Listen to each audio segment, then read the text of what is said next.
নমস্কাৰ অসমীয়া channel daily টিপছলৈ আপোনাক স্বাগতম জনাইছোঁ বন্ধু বান্ধৱীসকল আজি মই আপোনালোকৰ লগত শ্বেয়াৰ কৰিম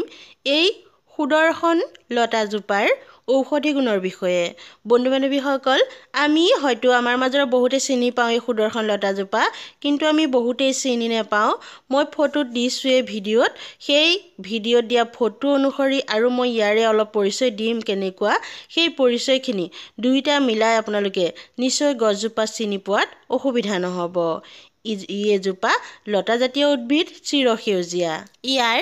গা গছ গোলাকাৰ গুলমৰ দৰে গা গছত ফুহা বা টুপুৰা টুপুৰিকৈ টেমুনা নাথাকে মিহি হয় এই গছজোপা গা গছ আৰু বাকলি মুগা বৰণীয়া হয় গা গছৰ কোমল অংশত স্পষ্টকৈ বগা বৰণীয়া আৰু ইয়াৰ নোমবোৰ স্পষ্টকৈ বগাকৈ ওলাই থাকে পাত একান্তৰ বহল ডিম্বাকৃতিৰ পাতৰ আকাৰ 7 পৰা 8 চেণ্টিমিটাৰ পৰ্যন্ত বহল হয় পাত দেখাত হৃদযন্ত্ৰটোৰ দৰে হয় পাতৰ শিৰা 5 পৰা 7ডাল থাকে পাতৰ ঠাৰি দীঘল প্ৰায় 10 চেণ্টিমিটাৰ দীঘল হয় পাতৰ ঠাৰিডাল নোমযুক্ত পুৰণি ডালত এই গছজোপা লাগে আৰু ইয়াৰ ফুল সেই পুৰণি ডালত ফুলে ফুলৰ ৰং সেউজীয়া হালধীয়া ফল কমলা ৰঙৰ এইখিনিয়ে হ'ল এই সুদৰ্শন গছজোপাৰ পৰিচয় বন্ধু বান্ধৱীসকল এইখিনি আৰু এই ফটোখন চাই আপোনালোকে গছজোপা চিনি পাবলৈ চেষ্টা কৰিব এতিয়া আহক আমি জানো এই সুদৰ্শন গছজোপাৰ ঔষধি গুণৰ বিষয়ে ইয়াৰ এনেকুৱা কিছুমান ঔষধি গুণ আছে যিখিনি জানিলে আজি আপুনি উপকৃত হোৱাৰ লগতে আচৰিত হৈ যাব কেঁচুমূৰীয়া ৰোগৰ কাৰণে ই ৰামবাণৰ নিচিনা কাম কৰে বন্ধু বান্ধৱীসকল ৰাতিপুৱা খালী পেটত ইয়াৰ পাতৰ ৰস এচামুচকৈ কমচে কম 3 মাহমান খালে কেঁচুমূৰীয়া বেমাৰ একেবাৰে জৰণি মৰি যায় লগতে ইয়াৰ পাতৰ পেষ্ট বনাই কেঁচুমূৰীয়া হৈ যে মাংস বাঢ়ে আৰু তেজ ওলায় সেই বাঢ়ি অহা মাংসখিনিত পলেপ আকাৰত লগাই যদি আপুনি থয় এনেদৰে যদি এসপ্তাহমান লগায় তেতিয়াহ'লে সেই টেমুনা ভাল হোৱাত সহায় কৰে কেতিয়াবা আমাৰ শৰীৰৰ কোনোবা অংশত ঘাঁ লাগিলে সেই ঘাঁ সহজে নুশুকায় সেইখিনি পকিবলৈ ধৰে বা গেলিবলৈ ধৰে এনেকুৱা ধৰণৰ ঘাঁত আপুনি ইয়াৰ পাতৰ পেষ্ট বনাই তাতে পলেপ আকাৰত ৰাখি 2 ঘণ্টা 3 ঘণ্টা ৰাখি খুলি পেলাব আকৌ লগাব এনেকৈ দিনটোত 2বাৰ লগাব চাব 3 দিন মানতে আপোনাৰ যি একদম শুকাই নোযোৱা ঘাঁ সেই ঘাঁ আপোনাৰ শুকাবলৈ ধৰিব বন্ধু বান্ধৱীসকল যকৃত অৰ্থাৎ আমাৰ লিভাৰ যদি কেনেবাকৈ আমাৰ বেয়া হয় সেই লিভাৰ ভাল কৰিবলৈ এই আপুনি সুদৰ্শন লতাৰ পাত ব্যৱহাৰ কৰিব পাৰে এই সুদৰ্শন লতাৰ পাত আনি আপুনি পিচি তাৰ এচামুচকৈ ৰস আপুনি দিনে 2বাৰকৈ খাব লাগে ৰাতিপুৱা খালী পেটতে হওক বা কিবা খোৱাৰ পাছতেই হওক মুঠতে দিনটোত 2বাৰ খাব খাই এনেদৰে আপুনি কমচে কম 21 দিনমান খাবচোন আপোনাৰ লিভাৰৰ সমস্যাৰ পৰা ৰেহাই পাই যাব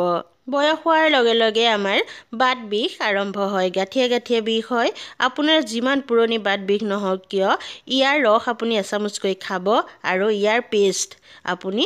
বাত য'ত আপোনাৰ গাঁঠি য'ত বিষ হৈছে ত'ত আপুনি মালিচ কৰিব চাব খুব সোনকালে আপুনি সেই বাত বিষৰ পৰা ৰেহাই পাব ইয়াৰ পাতৰ ৰস এচামুচকৈ ডেইলি যদি খাই থকা হয় তেতিয়াহ'লে ডায়েবেটিছ ৰোগীৰ যি তেজত হোৱা চেনিৰ পৰিমাণ সেই পৰিমাণ কমি নৰ্মেল হৈ যোৱাত সহায় কৰে এই সুদৰ্শন গছৰ এচামুচকৈ ৰস যদি আমি যিকোনো মানুহে খাই থাকোঁ তেতিয়াহ'লে আমাৰ তেজ পৰিষ্কাৰ কৰি ৰখাত সহায় কৰে এণ্টিঅক্সিডেণ্ট ভৰপূৰ মাত্ৰাত থকা হেতুকে ই আমাৰ শৰীৰত প্ৰৱেশ কৰিব পৰা যি কৰ্কট ৰোগৰ বীজাণু সেই বীজাণু ধ্বংস কৰি আমাৰ শৰীৰটো নিৰোগী কৰি ৰখাত সহায় কৰে আৰু ইয়াৰ যি ৰস আমি যদি ডেইলি খাওঁ তেতিয়াহ'লে আমাৰ মাংসপেশী মজবুত কৰে তাৰ যদি মাংসপেশীৰ বিষ আছে সেইখিনি নাইকিয়া কৰে বন্ধু বান্ধৱীসকল এইখিনি আছিল এই সুদৰ্শন লতাজোপাৰ ঔষধি গুণ ইয়াৰ বাহিৰেও ইয়াৰ ঔষধি গুণ বহুত আছে আপুনি ডেইলি এচামুচকৈ খালে নিজে আপোনাৰ শৰীৰৰ পৰিৱৰ্তন নিজে ধৰিব পাৰিব বন্ধু বান্ধৱীসকল ভিডিঅ'টি চাই কেনে লাগিল মোক জনাবচোন যদি আপোনাৰ ভাল লাগিছে তেতিয়াহ'লে দেৰি কিহৰ লাইক কৰক আৰু এই ভিডিঅ'টি যিমান পাৰে সিমান লোকলৈ বন্ধুবৰ্গৰ লগতে পৰিয়ালবৰ্গলৈও আপুনি এই ভিডিঅ'টি শ্বেয়াৰ কৰক আপোনাৰ ফেচবুক আপোনাৰ হোৱাটছআপ চবতে শ্বেয়াৰ কৰি দিয়ক কাৰণ এনেকুৱা সমস্যাত হয়তো বহু লোক ভুগি থাকে যিসকলে হয়তো এই ভিডিঅ'টি পালে আপুনি সহায় কৰা যেনে হ'ব গতিকে গুণ নহলেও আপোনাৰ ধৰ্ম হ'ব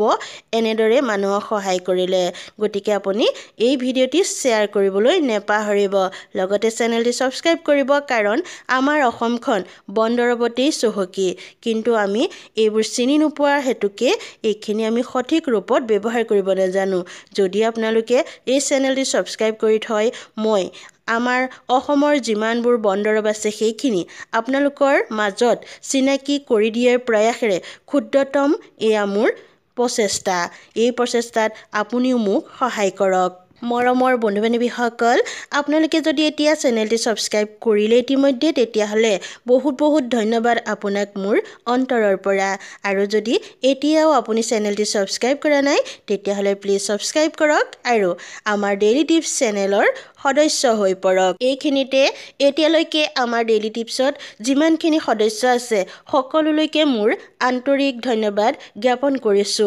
বন্ধু-বান্ধৱীসকল আপোনালোকৰ মৰম চেনেহ দিহা পৰামৰ্শ আৰু আপোনালোকৰ অনুপ্ৰেৰণা নোহোৱা হলে এতিয়ালৈ মই এই চেনেলটি ইমান দূৰ আগুৱাই নিব নোৱাৰিলোহেঁতেন আপোনালোকৰ ওচৰত নতশিৰে মই সেৱা জনালো আপোনালোকৰ মৰম চেনেহ যাতে মই এনেদৰে পাই থাকো বন্ধু-বান্ধৱীসকল পুনৰ লগ পাম এনেকুৱা সুন্দৰ ভিডিঅ' লৈ আকৌ আহিম মই আপোনালোকৰ মাজলৈ আজিলৈ আহো নমস্কাৰ